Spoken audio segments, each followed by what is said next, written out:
We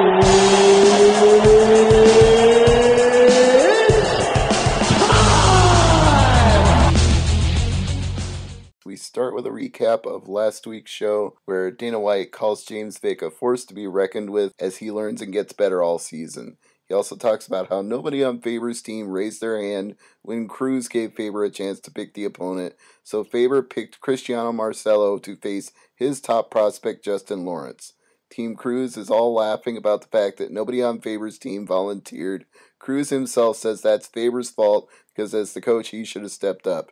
Vink Pichel calls them all pussies and says their morale is down the crap hole.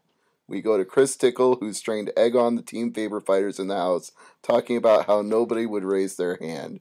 Justin Lawrence is calling him obnoxious, but Tickle's having fun. He puts on a gas mask, the fighters make their way to the training centers, and they see him wearing it and all start laughing. He tries to take Uriah Faber's parking sign as a prank, but ends up breaking it off instead, so he takes it in the gym and sets it in a pile of tires. Lawrence talks about growing up fighting in a family gym since he was 6, wrestling since the 3rd grade, and having over 150 amateur fights. Tickle is late to practice because he's taping up his feet, and Cruz is getting pissed off at Tickle and all his excuses to, quote, weasel his way out of little things in the gym, and it drives me crazy. The Faber guys come in and see the parking sign, so they decide to retaliate by giving Cruz's poster a widow's peak on the gym wall to make him look like Herman Munster, but when he sees it, he just thinks he looks like the Count from Sesame Street. In retaliation, they vandalize the photograph of Faber and put a thong on his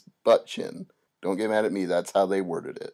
Both fighters made 156, so we were good to go for the live fight tonight on FX. We got Lawrence in the red and Marcelo in the blue in the cage. For most of the first round, Lawrence was the more aggressive striker, and Marcelo was trying to cut an angle and cut him off and get him in the fence. And he came close at about 2:10 into the round, but he wasn't able to keep him there, and Lawrence just ran away till he was out of danger. Cruz keeps telling his man to head feint and watch for the shots for a possible takedown, but none ever come. Faber keeps telling his guy to keep his hands up and his chin down. In the second round, the momentum kept going the way of Lawrence. He was connecting with a lot of left hands. All the guys on Team Cruz were all yelling. Finally, the fight gets stopped on a big straight left hand to the face, which dropped Marcelo and left him unable to respond and forced the referee to step in and save him with about 1:43 left to go in the second round. Cruz retains control and gets to pick the third fight, so he picks Ali Akinta from Team Faber to face Miles Jury from Team Cruz. And here's what happened on Bellator 62 tonight. We had an opening lightweight quarterfinal bout of Nazare versus Thiago Michel, which Michel won on a split decision. And quite frankly, it was the right decision because he did more of the striking throughout the fight, and all Nazare tried to do is get takedowns, most of which did not work. When they did work, he wasn't able to do any damage. Then in our second quarterfinal, J.J. Ambrose and Brent Weidman had a pretty spectacular finish in the second round, something you do not often see.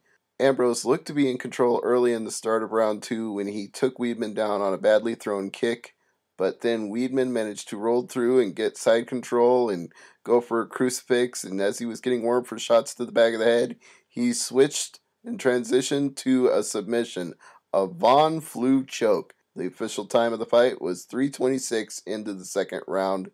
Then in our third lightweight quarterfinal and the best fight of Bellator 62 so far, Rick Hahn dropped down to 155.5 to take on Ricardo Terloni at 155 3/4. He landed an absolutely devastating right hand right to the ear of Terloni, and when he went down to the ground, he quickly jumped on to throw some hammer fists. The referee, Kerry Hatley, jumped in to stop it and nearly got his arm triangled and or an up kick thrown at his jaw because his opponent was so out of it, he didn't know where he was and thought that Hatley was his opponent. So Rick Hahn gets a big win, and he too advances in the lightweight quarterfinals of the Bellator tournament. Then we got a bonus Spike.com fight as Red Martinez beat Douglas Fry at 4:08 of the first round via TKO due to punches. Our final Bellator fight of the night was one of the craziest fights you'll see in Bellator, possibly in MMA this year, because for 2 rounds, Pitbull and Cupcake went at it. You heard me right. Patricky Pitbull Frary versus Lloyd Cupcake Woodard. And honestly, I thought Pitbull was going to be the winner in this fight, but Woodard really impressed me in this one. It started out with a groin shot 20 seconds into the first round. There was a delay.